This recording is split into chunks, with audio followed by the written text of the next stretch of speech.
So one of the most interesting cases I was ever involved in was a football club, Exeter City Football Club. About 7 years ago, one of the directors came into the office and asked to see me and said that they were in serious financial trouble. The last game of the season was coming up.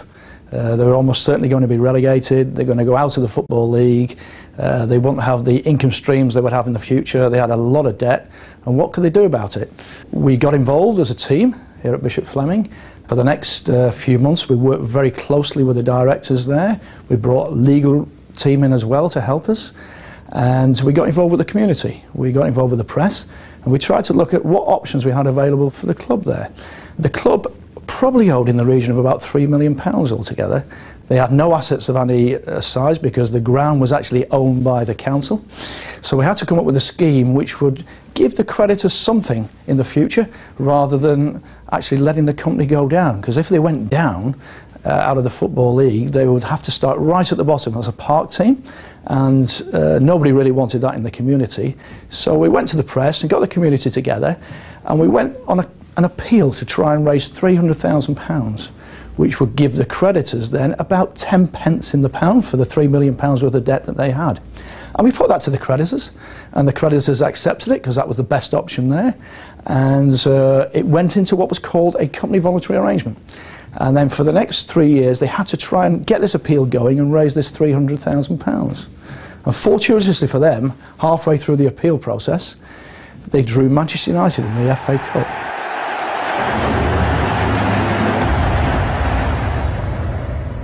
Number 23. Number 23, Manchester United FA Cup winners 11 times, including this year, will be at home. Tony Reid. I can't do Hickley, can I? Hinkley. Number 64. Will be at home to Exeter City, 13th in the... Instead of raising £300,000 for the appeal, they managed to earn £1 million out of these FA Cup games.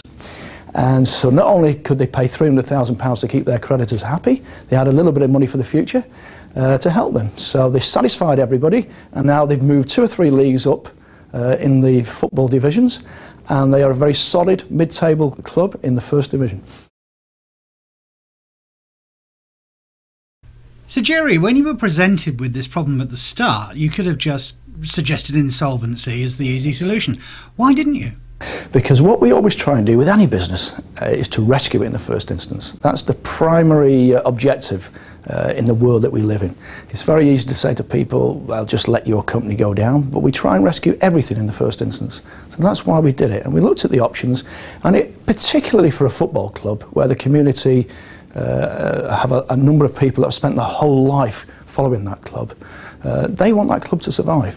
So not only do the directors want it to survive, you've got the community here that wants it to survive as well. So that's what we always look at. You're a firm of accountants. Whatever made you think about getting the press and the community involved?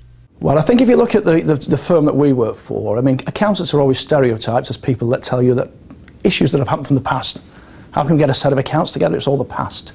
But what we try and do is to look 18 months ahead, 2 years ahead. We are a firm that always looks forward, and we're trying to find opportunities, and we're trying to help people. And you don't just help people by telling them what tax they're going to pay. You've got to involve all the other aspects of the business community around you, which includes the public. So tell me, how does a firm of accountants motivate a community? What we actually did was the easiest way of doing it was to try and tell the supporters, first of all, that we were trying to do an appeal. And then having got the supporters on board, we then went to the press, the local press, and said, will you sponsor us to try and raise this money? And because the newspaper was, again, an integral part of the community there, they were only too willing to help to promote this appeal.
you work for. I mean, accountants are always stereotyped as people that tell you that